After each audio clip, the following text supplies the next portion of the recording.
Do you ever feel that strange guilt when you're doing nothing, but your mind keeps reminding you of everything you should be doing? It's as though your mind is in conflict with itself, one part craving rest, while the other is consumed by responsibilities. Instead of acting on either, you freeze. You don't move, you just scroll. You promise yourself 5 more minutes, but those 5 minutes stretch into 50, and before you know it, the day is gone. Sound familiar? Yeah, you're not alone. But here's something no one tells you. It doesn't mean you're broken. It doesn't mean you're lacking discipline, motivation, or ambition. It means you're overwhelmed. And when you're overwhelmed, avoidance feels safer than taking action. Laziness is often seen as a moral flaw, something to be ashamed of. But that's a lie you've probably internalized from a world obsessed with constant productivity. The Stoics had a different perspective. Marcus Aurelius once said, "You don't love yourself enough, or you'd love your nature too and what it demands of you." Laziness isn't your nature. It's your nature resisting what doesn't align with you, your mind and body signaling that something's off. The more you ignore it, the louder it gets. Carl Jung, the Swiss psychologist who spent his life exploring the unconscious, believed that what we repress, the parts of ourselves we deem bad, don't vanish. Instead, they go underground and start controlling us from the shadows. So, when you call yourself lazy, when you shame yourself for not being productive, you're pushing yourself deeper into paralysis. You're becoming your own enemy, building walls between where you are and where you want to be. That's not the path to success. It's the path to staying stuck. This isn't about laziness. It's about misalignment. You have energy, ideas, and dreams, but without clarity, direction, and an emotional connection to your why, your mind shuts down. It's not rebellion, it's self-preservation. Your mind avoids what feels meaningless, and your body follows suit. Seneca once warned, "He who is everywhere is nowhere." When your focus is scattered, your energy dissipates with it. You're not lazy, you're unfocused, undirected, misaligned, and that's fixable. So let's stop calling it laziness. Let's see it for what it really is, a sign. A sign that your system needs realignment, that your goals need clarity, and that your energy needs direction. And once we make that shift, stop blaming ourselves and start working with ourselves, everything changes. This isn't about hustle culture or grinding, it's about learning to move with intention, aligning your actions with your core values and acting because it matters, not out of fear of falling behind. Now we're going to walk through 6 strategies that will help you reset your rhythm, shift your mindset, and regain control. Because once you understand the real reason behind your so-called laziness, you stop fighting yourself and start moving forward. And if you find any value in what we're building here, there's one simple, free way to support it. Hit that subscribe button. Let's dive in. Stop calling yourself lazy. How often do you catch yourself saying, "I'm just lazy," almost like it's a permanent part of who you are? Most people don't realize it, but that one sentence, it's not harmless, it's heavy. It's like branding your own forehead with defeat before you've even started. And your mind, it takes notes. Carl Jung said, "You are what you do, not what you say you'll do." But I'd add, you also become what you keep telling yourself you are. So, if you keep repeating that label, don't be surprised when your actions start aligning with it. Your brain listens closely and begins constructing an identity around your words. The truth that no one told you in school is that laziness isn't a personality trait. You weren't born with it. You didn't come out of the womb deciding to hit snooze on life. What we call laziness is usually something else. Fear of failure, fear of starting, exhaustion, lack of clarity, burnout, resistance. Call it by its real name and it loses its grip. But if you label it as part of your identity, you give it power it never deserved. The Stoics had a powerful way of cutting through this mental fog. Epictetus reminded us that it's not the things themselves that disturb us, but our judgments about them. The problem isn't that you didn't want to get out of bed today, it's that you judged it as laziness and attached that judgment to your sense of self.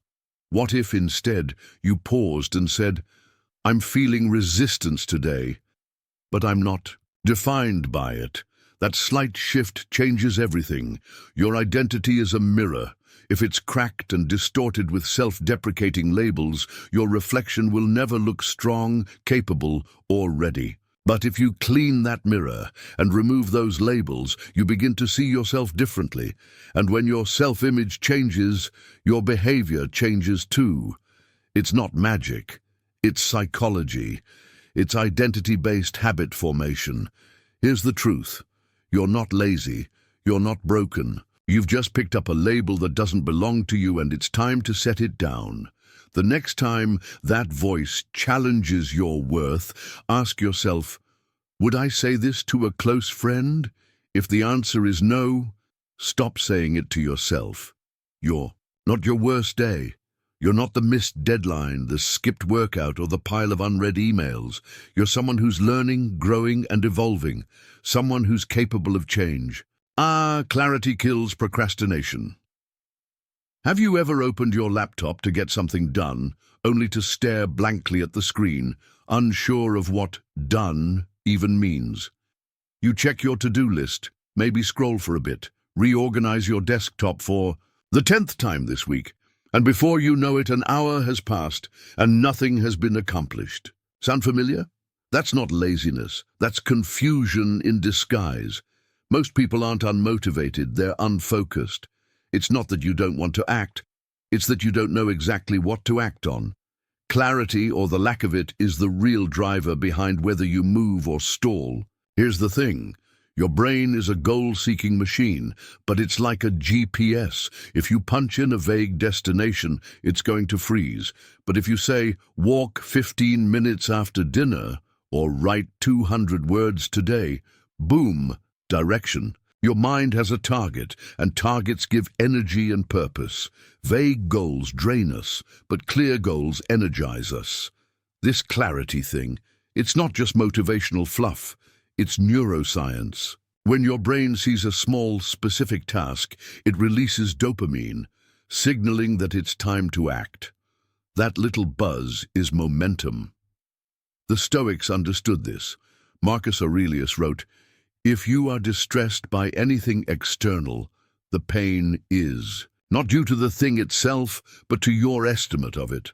A blurry goal is an internal fog that distorts your effort, making everything feel heavier than it actually is.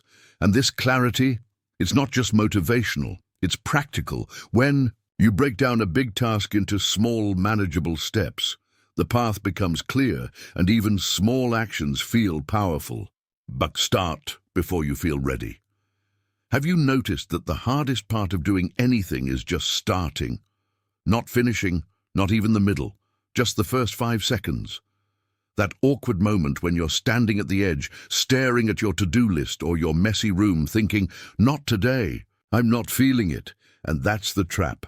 We wait for motivation to show up, but here's the truth, it won't, not at first. The feeling doesn't come before the action comes first. Motivation is more like a spark that happens after you've already started moving.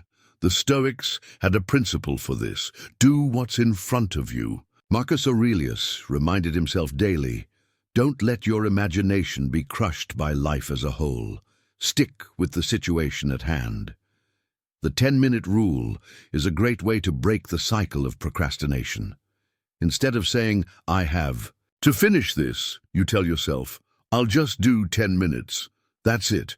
And once you start, your brain stops resisting and starts adapting. Create momentum with small wins. Ever get so excited about a goal that you try to change everything all at once? New diet, new schedule, new habits. And for the first few days, you're on fire. You wake up early, work out, plan your meals like a machine, but then it crashes. You burn out, skip a day, feel guilty, and before you know it, you're back where you started. Sound familiar? That's not failure. It's the result of trying to sprint through a marathon. True transformation doesn't come from giant leaps. It comes from small, consistent steps, from daily wins that feel almost too easy, but stack up into something real. There's a reason Marcus Aurelius journaled about doing the job of a human, being one action at a time.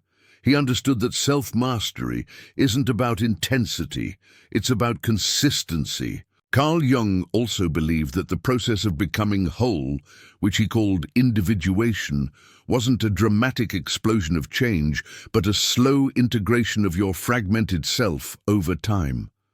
Little by little, day by day. That's where the real magic happens. So let's break it down. If you want to write a book, don't aim for a chapter. Aim for a paragraph. If you want to get fit, forget the hour-long workouts. Do a set of push-ups or go for a 5-minute walk. These small, too small to fail actions may seem insignificant at first, but they're doing something powerful. You're teaching yourself that you show up, that you finish what you start, and every time you do that, you earn more trust in yourself. And trust? That's everything. Procrastination often stems from doubt. We avoid tasks not because we're lazy, but because some part of us doesn't believe we can actually follow through. So we delay, we distract, but when you start stacking wins, even tiny ones, that doubt starts to shrink. You build proof, and with proof comes confidence. And confidence? Confidence breeds momentum. And momentum? That's what destroys laziness. The 10-minute rule. There's a strange lie your brain loves to tell you. I can't deal with this right now. It pops up when you're staring at a blank page, a sink full of dishes, or an inbox full of unread emails. That voice convinces you that the task is too big, too boring, or just too much. So you avoid it. Not forever, just for a little while. But then an hour slips by, then 2, and before you know it, the day is gone, and you're left with silent, invisible guilt. But what if I told you there's a way to break that cycle without relying on motivation or willpower? Enter the 10-minute rule. Think of it like a mental backdoor into action. Instead of telling yourself, I have to finish this, you tell yourself, I'm just doing 10 minutes. That's it. You're not committing to perfection, you're committing to starting. And that small shift makes all the difference. Because once you begin, your brain stops resisting and starts adapting. Carl Jung understood this well. He believed that resistance was often a signal of inner conflict, not inability. When we bypass that mental wall, even briefly, we begin to dissolve it. It's a simple shift, but psychologically powerful. When you lower the entry cost of a task, no pressure to finish, no pressure to get it right, you remove the weight. You trick your brain into movement.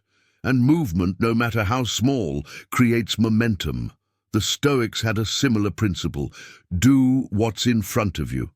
Marcus Aurelius reminded himself daily, don't let your imagination be crushed by life as a whole. Stick with the situation at hand. That's what the 10-minute rule does. It zooms your focus in on the next small step, not the whole staircase. And here's what's wild. Once you get into something, you usually don't want to stop. What felt heavy before now feels manageable. You start cleaning for 10 minutes, and suddenly you're organizing your entire kitchen. You write for 10 minutes and end up drafting a full page. That's the paradox of action. You don't feel ready until you're already doing it. The 10-minute rule just gives you a reason to begin before your excuses catch up. Design an environment that supports. Have you ever wondered why some days you feel sharp, focused, and unstoppable, while other days feel like you're walking through molasses with ankle weights? The answer might not lie in your mindset. It could be your environment. We like to think that success is all about willpower, grit, and discipline. But the truth is, even the strongest mind can't thrive in a space that's quietly working against it. If your surroundings are chaotic, your mind will be too. If your phone is constantly pinging, your TV is always on, your desk is cluttered, and your space feels more like a crash site than a launch pad, your brain isn't lazy. It's overwhelmed.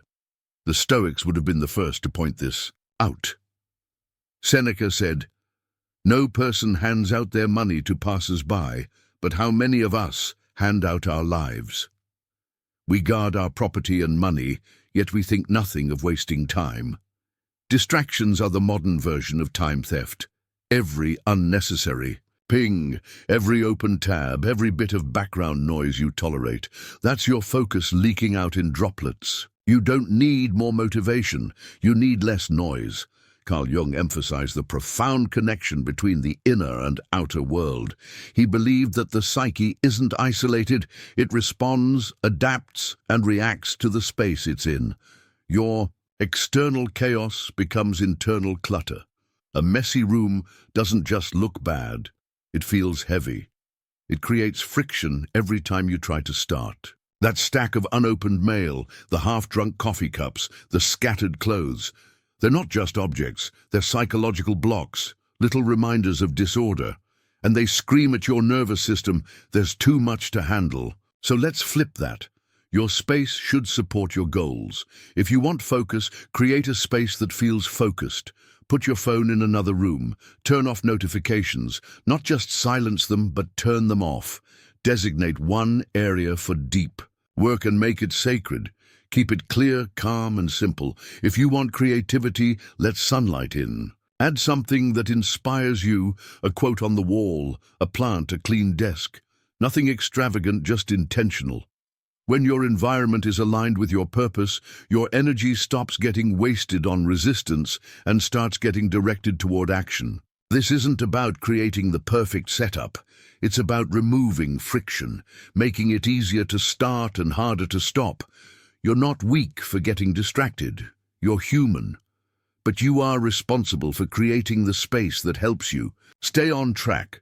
The fewer decisions you have to make in the moment, like where your charger is or whether the dishes should be done first, the more energy you can reserve for what actually matters.